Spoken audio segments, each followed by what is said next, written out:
What is up everybody? In this video I'm going to be teaching you guys how you guys can log in into Standard UK Bank. And for those people who do not know what it is, it's basically a British bank which is owned by the Spanish Standard Group. Alright, so basically in this bank, if you guys have an account, then there's like a various facility like of loan and of high interest rate and all the other stuff. If you guys want to know more about these, advantage of having an account in this bank, you can visit the official website of standard.co.uk. This is like the official website's name.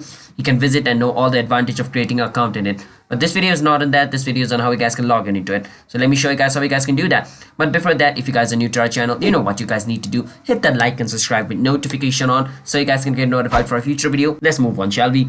First step, you want to search for Standard UK. After you search for Standard UK, basically they're going to show you this result. From over here, you want to click on online banking. All right. Once you click on online banking, it's going to take you to over here, which is like Standard UK's online banking page. You just want to click on where it says log on over here.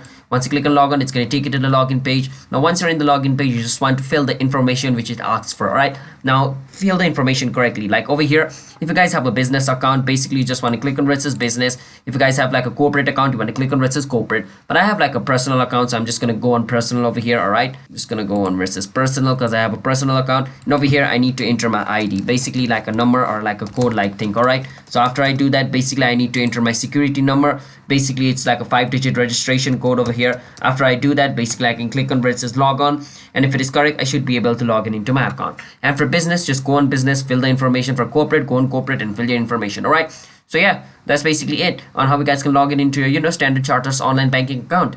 If you guys found this video helpful, be sure to hit that like and subscribe to our channel with notification on. And if you guys have any question, you can ask us in the comment, and see you guys in my next video. Bye bye.